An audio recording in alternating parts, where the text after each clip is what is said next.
तो hello guys, मैं काफी दिनों से वीडियो नहीं डाल पाया क्योंकि बारिश और तूफान की वजह से हमारे टाउन के इलेक्ट्रिसिटी बंद हो गया था। इसीलिए मुझे फोन चार्ज करने को नहीं मिला। और आप लोगों के लिए एक बुरी खबर है, इस मानवा की आगे की चैप्टर्स और नहीं है। मुझे नहीं पता इसके आगे की चैप्टर्स क्यों नहीं है, लेकिन कोई बात नहीं, मैं दूसरा मानवा शुरू करने वाला हूँ। लेकिन प्लीज मुझे सपोर्ट करते रहना। और जिसने भी इस मानवा की आगे की एपिसोड नहीं देखे वो जाके प्लेलिस्ट से देख सकता है। तो चलो द मोसा क्रम फ्रॉम कॉमिक एपिसोड 23 को शुरू करते हैं। एपिसोड की शुरुआत में हम देखते हैं कोई दरवाजे में नॉक कर रहा होता है और वो दरवाजा खोलता है और हम देखते हैं वो स्नेक डेमन होता है और वो रूम के अंदर देखते हुए बोलता है, मास्टर सुबह हो गया है। और वो देखता है यिनिंग और दाजी गोरे बस के सो रहे हैं। और ये देख के स्नेक डेमन धीरे धीरे आगे बढ़ते हुए कहता है, क्या आप चाहते हैं मैं आपकी नहाने में मदद करूं? और ये किकी यिनिंग के ऊपर चढ़ जाता है और यिनिंग भी जाग जाता है। और स्नेक डेमन कहता है, मास्टर मैंने हाल ही में कुछ मसाज स्किल सीखा है, ये आपकी लंबी सफर की थकान को मिटाने में मदद करेगा। और यिनिंग बोलता है, जॉकिंग ये तुम क्या कर रहे हो, इसकी कोई जरूरत नहीं है। और मन ही मन कहता है, पहले तो लीना, अब जॉकिंग भी शुरू हो गया और कोई मेरी बॉडी के पीछे ही क्यों पड़ा है। और स्नेक डेमन यिनिंग के ऊपर से उठ के जाते हुए कहता है, मास्टर आपको किसी चीज की जरूरत है तो मुझे जरूर कॉल करना। और दरवाजा बंद करते हुए कहता है, ओह याद आया मास्टर, आपको एक बार फोरम चेक कर लेना चाहिए, वहाँ आपके बारे में बहुत सारे पोस्ट है। और यिनिंग बोलता है, क्या मेरे बारे में पोस्ट? और उसके बाद यिनिंग तुरंत अपना सिस्टम निकलते हुए पोस्ट चेक करने लग जाता है। और मन ही मन कहता है, ये अखबार वाले एक भी मौका नहीं छोड़ते एक न्यूज के लिए, उन्हें कोई फर्क नहीं पड़ता ये एक न्यू एरा चल रहा, उन्हें तो बस एक मसालेदार न्यूज चाहिए। और उस पोस्ट में लिखा होता है, जैन सिटी के आसमान में दो गोल्डन कोर कल्टीवेटर्स के बीच में लड़ाई, इमानिक शेख की सैन ने मांगी यिनिंग से माफी,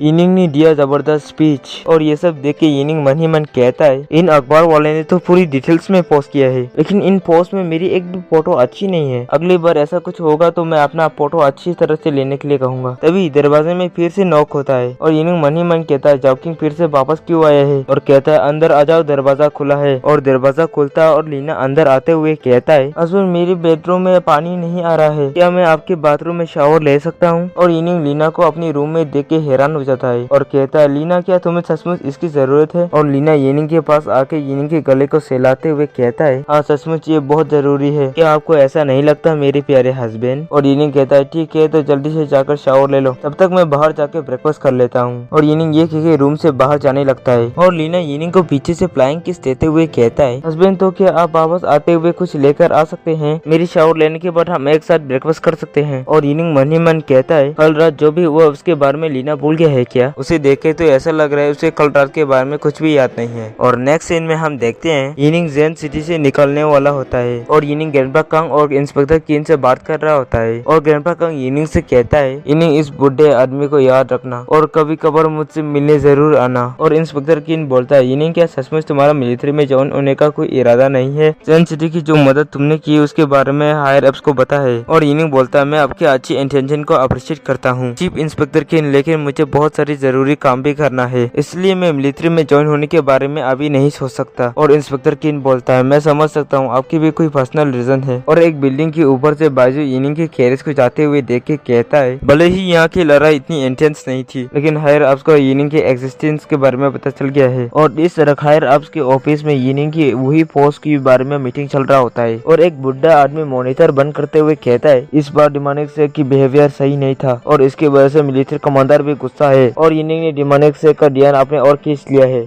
हमारी इलाइट डिमानिक कल्टीवेटर्स को मुझे ये समझाने की जरूरत नहीं है कि आगे क्या करना है। और एक ऑफिसर कहता है, डिमानिक शेख यिनिंग के पीछे सिर्फ इसलिए पड़ा है कि यिनिंग ने एक मिडिल स्टेज के स्कॉर्पियन को मारा है। और वो बुढ़ा आदमी कहता है, नहीं ये लीना की वजह से है, जो डिमानिक शेख का सेंट है वो यिनिंग की साइड में हो गया है, डिमानिक शेख इसे इतनी आसानी से नहीं जाने देगा, इसीलिए हायर अप्स को मिलिट्री को कंट्रोल में रखना होगा। क्या सब लोग समझ गए? और सभी लोग कितने, जी सर हम सब कुछ समझ गए। और वो बुढ़ा आदमी कहता है, मीटिंग यही पर खत्म होता है। और उसके बाद वो बुढ़ा आदमी ये मीटिंग रूम से बाहर आ जाता है और उसके पास कोई टैक्स आता है, थर्ड एल्डर हमारा मिशन फेल हो गया है, मैंने कभी नहीं सोचा था जैन सिटी के सोल्जर्स ऐसा कुछ भी करेंगे। और वो बुढ़ा आदमी टैक्स करके बोलता है, मुझे इसके बारे में पहले ही पता चल गया है, अब यिनिंग के मामले को मैं खुद संभालूंगा। और वहाँ से वापस टैक्स आता है, थर्ड एल्डर क्या अब से अकेले संभाल लेंगे? मुझे डर है कि मिलिट्री कमांडर हमसे पूरी तरह से कनेक्शन तोड़ देगा। और वो बुढ़ा आदमी टैक्स करके कहता है, फिक्र मत करो, मैं इस बार मिलिट्री का पावर का यूज नहीं करूंगा, मैं ऐसे अकेले ही संभाल लूंगा, इस बार मैं खुद यिनिंग को लेने जाऊंगा। और अपने मन ही मन कहता है, वो यूं ही फ्यूचर का किंग नहीं नहीं है। मैं कभी ये सोच भी नहीं सकता था कि एक गोल्डन कोर की स्टेज के कल्टीवेटर भी तुम्हें कैप्चर नहीं कर पाएगा। मैंने तुम्हें अंडर एस्टिमेट कर लिया था, लेकिन जब हम अगली बार मिलेंगे तो तुम बच नहीं पाओगे। और नीचे अपनी सोल्जर्स की ट्रेनिंग को देखने लगता है। और इस तरह रोंग सिटी में एक बिल्डिंग के अंदर हम सू लिंगर को देखते हैं और वो अपने सिस्टम में देखते हुए बोल रहा होता है। वो ऑर्डिनरी अल्केमिस्ट बहुत जल्दी बोर हो गया। उसने मास्टर ऑथर को इतनी जल्दी एक्सपोज कर दिया। अब मास्टर ऑथर का चेहरा सबके सामने आ गया है। एक्चुअली वो यिनिंग को मास्टर ऑथर कह रहा है। अब लोग कंफ्यूज ना हो इसलिए मैं पहले ही बता रहा हूँ। और सू लिंगर ये कहने के बाद यिनिंग को टेक्स्ट कर देता है, मास्टर ऑथर अब रोंग सिटी कब तक पहुँचेंगे? आपका लॉयल रीडर रोंग सिटी में आपका इंतजार कर रहा है। जब आप इस टेक्स्ट को देख लेंगे तो मुझे रिप्लाई कर देना। और कुछ देर बाद यिनिंग का टेक्स्ट आता है, रास्ते में थोड़ा प्रॉब्लम आ गया था लेकिन कल तक मैं पहुंच जाऊंगा। एक और बार मैंने फिर से ब्रेक थ्रू कर लिया है, तो क्या मुझे स्वॉर्ड का वो फोर्थ टेक्निक भी मिल सकता है? और ये सुनकर सू लिंगर खुश होते हुए कहता है, कल तक मास्टर ऑथर यहाँ पहुंच जाएगा तो फिर मुझे मास्टर ऑथर के लिए गिफ्ट तैयार करना होगा। सिर्फ स्वॉर्ड की फोर्थ टेक्निक से ये नहीं होगा, मुझे मास्टर ऑथर के लिए कुछ और गिफ्ट भी तैयार करना होगा। मुझे मास्टर ऑथर को अच्छी तरह से इम्प्रेस करना है। और सू लिंगर की रूम की विंडो में एक बर्ड आ जाता है और सू लिंगर उस बर्ड से पूछता है, मुझे मास्टर ऑथर के लिए क्या गिफ्ट तैयार करना चाहिए? और वो बर्ड कहता है, क्या आप ही मास्टर ऑथर के लिए एक अच्छी गिफ्ट नहीं है? अब अपने आप को एक गिफ्ट के रूप में क्यों नहीं दे देते? मुझे यकीन है मास्टर ऑथर को ये पसंद आएगा। और सू लिंगर उस बर्ड को मारते हुए बोलता है, तुम आजकल बहुत नोटी हो रही हो लेटर बर्ड। और वो बर्ड कहता है, सू लिंगर ऐसा मत करो, मुझे डराओ मत। और इस तरह हम यिनिंग की कैरेज को देखते हैं। उनके सामने कुछ बीस उनका रास्ता रोक के रखे होते हैं और कैरेज के अंदर हम यिनिंग को देखते हैं। वो अपने कल्टीवेशन कर रहा होता है और ताजी भी उसके कोर्ट में ही होता है। और यिनिंग मन ही मन कहता है, आखिरकार मैं तीसरी बार ब्रेक थ्रू करने वाला हूँ। और बाहर वो भी इस यिनिंग की कैरेज को लालची नजरों से देख रहा होता है। और स्नेक डीमन भी उन बीस से लड़ने के लिए अपना स्वॉर्ड निकल लिया होता है। और लीना ये सब देख के मन ही मन कहता है, इस छोटी सी रोड में भी हमारा इनकाउंटर 5 लो 20 से हो गया। देख के लगता है एंशिएंट बीइंग बहुत जल्दी अफेयर होने वाला है। जैसे जैसे हम कुनलुन के आगे जा रहे हैं उन 20 की नंबर भी बढ़ते जा रहा है। और इस तरह वो 20 स्नेक डीमन के ऊपर हमला कर देता है और स्नेक डीमन काउंटर अटैक करते हुए उन 20 को 2 टुकड़े में काट देता है। और इस तरह यिनिंग की ब्रेक थ्रू भी हो जाता है। और यिनिंग मन ही मन कहता है, इतनी आसानी से मेरे तीसरी बार भी ब्रेक थ्रू हो गया, ये बहुत कमाल की बात है। जरा देखो मेरे एट्रीब्यूट्स कितना बढ़ गया है। और अपना सिस्टम निकाल लेता है और अपना एट्रीब्यूट्स देखने लगता है और कहता है, मैं एक बार में tier 4 तक पहुंच गया। इसका मतलब है कि मैं मिडिल फाउंडेशन स्टेज में हूँ। मिडिल फाउंडेशन स्टेज में पहुंचने की वजह से बहुत अच्छा महसूस हो रहा है, लेकिन मुझे फोकस करने की जरूरत है क्योंकि अगला गोल्डन कोर स्टेज है। और दाजी के कान में पिंच करते हुए कहता है, दाजी काफी दिनों से सो रहा है, पता नहीं कब तक जगेगा। और कैरेज के बाहर देखते हुए कहता है, क्या वो सारी 20 अब तक नहीं मरे? और कैरेज से बाहर आ जाता है और कहता है, जाओ कि उन दोनों को मुझ पर छोड़ दो। और स्नेक डीमन कहता है, ठीक है मास्टर। और लीना कहता है, हस्बैंड क्या आपका एक और बार ब्रेक थ्रू हुआ है? क्या फाउंडेशन स्टेज के tier 2 या शायद tier 3 में पहुंच गए हैं? और यिनिंग अपनी स्वॉर्ड की फास्ट टेक्निक को यूज करते हुए कहता है, ये 4 मिडिल फाउंडेशन स्टेज है। और ये बोल के उन आखिरी बचे हुए 2 20 को खत्म कर देता है। और मन ही मन कहता है, मिडिल फाउंडेशन स्टेज तक पहुंचने के बाद वो नॉर्मल लो 20 मेरे लिए कोई खतरा नहीं है। और स्नेक डीमन से कहता है, क्योंकि इन 20 की बॉडी से जो भी वैल्यूएबल मटेरियल्स है उन्हें निकाल लो, हम उन्हें रोंग सिटी में अच्छी कीमत में बेच देंगे। और स्नेक डीमन कहता है, ठीक है मास्टर। और यिनिंग लीना से कहता है, मेरे ख्याल से रोंग सिटी में भी डिमोनिक कल्टीवेटर्स हो सकते हैं। और लीना कहता है, आप सही कह रहे हो, लेकिन ये जेन सिटी से बिल्कुल अलग है। रोंग सिटी मिलिट्री के लिए एक इम्पोर्टेंट स्ट्रेटेजी लोकेशन है, इसीलिए आपकी इन्फ्लुएंस लिमिटेड है। मुझे सिटी के अंदर की ज्यादा जानकारी नहीं है, इसलिए वहाँ पहुँच के ही हमें पता चलेगा। मैं आपसे सच कह रहा हूँ। और यिनिंग कहता है, क्या बता मेरे खिलाफ कोई प्लान बना के वहाँ मेरा इंतजार कर रहे हो? और लीना कहता है, मैं कुछ भी नहीं छुपा रहा हूँ, मैं आपके खिलाफ कोई भी प्लान नहीं बना रहा हूँ। और यिनिंग मन ही मन कहता है, ऐसा नहीं लगता लीना मुझसे झूठ बोल रहा हो, लेकिन मुझे चौकन्ना रहना होगा। मुझे अपना लो प्रोफाइल रखने की जरूरत है। मैं वो दोहराना नहीं चाहता जो वैन टाउन में हुआ था और जेन सिटी की उस घटना की वजह से सबको मेरे बारे में पता चल गया है। और नेक्स्ट सीन में हम देखते हैं रोंग सिटी के पोर्टर्स को। और यिनिंग रोंग सिटी के पोर्टर्स की तरफ देख के बोलता है, ये पोर्टर्स तो बहुत बड़ा है, इसकी तुलना में तो जेन सिटी तो कुछ भी नहीं है। और स्नेक डीमन बोलता है, हाँ मास्टर ये तो बहुत बड़ा पोर्टर्स है, मैंने आज तक इतना बड़ा पोर्टर्स कभी नहीं देखा। और यिनिंग स्नेक डीमन से कहता है, क्योंकि हम कैरेज को अंदर नहीं ले जा सकते, इसीलिए उसे स्पेस रिंग में रख दो। और स्नेक डीमन बोलता है, ठीक है मास्टर। और यिनिंग मन ही मन कहता है, अगर मैं कम प्रोफाइल रखता हूँ तो मुझ पर कोई ध्यान नहीं देगा। और स्नेक डीमन उस कैरेज को अपने स्पेस रिंग में रख देता है और बुलक आगे बढ़ने लगता है। और पोर्टर्स के ऊपर से कुछ शोल्डर्स उन्हें देख के बात करने लग जाता है। और लीना ऊपर की तरफ देख के मन ही मन कहता है, क्या उन्होंने हमें नोटिस कर लिया होगा? स्नो वाइट इस सिटी में ही होना चाहिए। और वो लोग पोर्टर्स के पास पहुंच जाते हैं। और यिनिंग एक कैनन की तरफ देख के बोलता है, वो कैनन कितना हैवी लग रहा है, मुझे अपना लो प्रोफाइल बना के रखना होगा, चाहे कुछ भी हो जाए। मुझे सिटी में घुसने के बाद सबसे पहले सुलेंगर को ढूंढना होगा, वो मुझे धोखा तो नहीं देगा। और वो लोग अंदर घुस जाते हैं और अंदर घुसते ही बहुत सारे लोग उन्हें घेर लेते हैं और कुछ लड़कियां कह रहे होते हैं वाओ ये तो यिनिंग है, कितना हैंडसम है। और कुछ रिपोर्टर यिनिंग के पास आके पूछता है यिनिंग क्या ये सच है कि आप फाउंडेशन स्टेज के कल्टीवेटर होके आपने एक मिडिल स्टेज की स्कॉर्पियन को मार दिया? क्या आप हमें ये बता सकते हैं कि आपने इसे कैसे किया? यिनिंग क्या आपके पास कुछ सीक्रेट स्पेशल टैलेंट है? क्या ये सच है कि वो चमकता हुआ रेड स्टार आप ही है और क्या ये सैंड आपको फॉलो कर रहा है? और लीना कहता है हाँ ये सच है, वो मैं ही हूँ। और यिनिंग ये सब देख के मन ही मन कहता है क्या मुसीबत है, मैं कम प्रोफाइल रखना चाहता था। और स्नैक डीमन मुस्कुराते हुए कहता है वाह मास्टर का ग्रेटनेस को छुपाना इम्पॉसिबल है, जिसे मैंने एक्सपेक्ट किया था। मास्टर जहाँ भी जाते हैं वहाँ चमकता है। और इस तरह टीवी पर यिनिंग को देख के शुलिंगर खुश होते हुए कहता है ऐसा लगता है मास्टर ओटर यहाँ के लोगों के बीच में बहुत पॉपुलर है। और वो बर्ड कहता है आपने सही कहा। तभी वहाँ एक आदमी आता है और हमें उसका नाम पता चलता है। उसका नाम मू लिन है, वो 9 हेवेंस का 16 कमांडर है। और शुलिंगर उसके पास आते हुए कहता है थैंक यू अंकल लिन यिनिंग को रास्ते में सेव रखने के लिए। और मू लिन कहता है तुम्हारा अंकल लिन अब बहुत बुढ़ा हो गया है, मैं सिर्फ गोल्डन कोड 4 स्टेज का कल्टीवेटर हूँ। रोंग सिटी में आपका मुकाबले का शायद ही कोई हो, अब यंग लोग ही फ्यूचर के होप हो। और शुलिंगर कहता है रेगुलर गोल्डन कोड स्टेज के कल्टीवेटर को कुछ प्रॉब्लम नहीं होना चाहिए, लेकिन आपको देख के लगता है कुछ तो प्रॉब्लम है। और मू लिन कुछ सोचते हुए कहता है वहाँ कोई और भी था। यिनिंग की जेन सिटी से बाहर निकलने के बाद कोई था जो मेरे और आ रहा था। जब तक वो मेरे करीब नहीं आया मुझे उसका QI भी महसूस नहीं हो रहा था, लेकिन कुछ ही देर के बाद उसका QI अचानक गायब हो गया। मेरे ख्याल से वो अब तक रोंग सिटी में भी पहुंच गया होगा। और शुलिंगर कहता है आपने गोल्डन कोड स्टेज को मास्टर कर लिया है, जो लगभग रिवर स्टेज तक पहुंचने के बराबर है। लेकिन ऐसा कौन है जो आपका 100 मीटर के दायरे में आके आपको पता चलने भी नहीं दिया? ये बहुत ही हाई स्किल कल्टीवेटर लगता है, शायद कोई डार्क कल्टीवेटर या बीस्ट ट्राइब वाला। और मू लिन कहता है हमारे पास इसका पता लगाने का कोई तरीका नहीं है, क्योंकि दोनों साइड में ही ऐसे कैपेबल कल्टीवेटर्स हैं। इसके अलावा यिनिंग की आइडेंटिटी भी एक्सपोज हो गया है, इसीलिए दोनों ग्रुप के लिए अपना चाल चलना नॉर्मल है। और शुलिंगर कहता है ये सच है अंकल लिन, लेकिन अब जब यिनिंग यहाँ है तो उसका सेफ्टी मेरा जिम्मा है। तो हेलो गाइस, तो ये एपिसोड यहीं पर खत्म होता है। ये एक आखिरी चैप्टर था जो मैंने एक्सप्लेन कर दिया, इसकी आगे की चैप्टर्स और नहीं है, इसलिए मैं दूसरा मानवा स्टार्ट करने वाला हूँ। तो प्लीज उस मानवा को बस सपोर्ट कर लेना, क्योंकि मेरा 1K होने वाला है और अब तक मेरा वॉच आवर भी कंप्लीट नहीं हुआ है। तो प्लीज वीडियो को पूरा देखा करो, और जिसने भी आगे की एपिसोड्स नहीं देखे हैं वो जाके प्लेलिस्ट से देख सकता है। और जिसने भी सब्सक्राइब नहीं किया वो सब्सक्राइब कर लो और लाइक भी कर देना और बेल आइकन दबाना और कमेंट करना मत भूलना। और हम मिलेंगे अगली वीडियो में। Thank you for watching.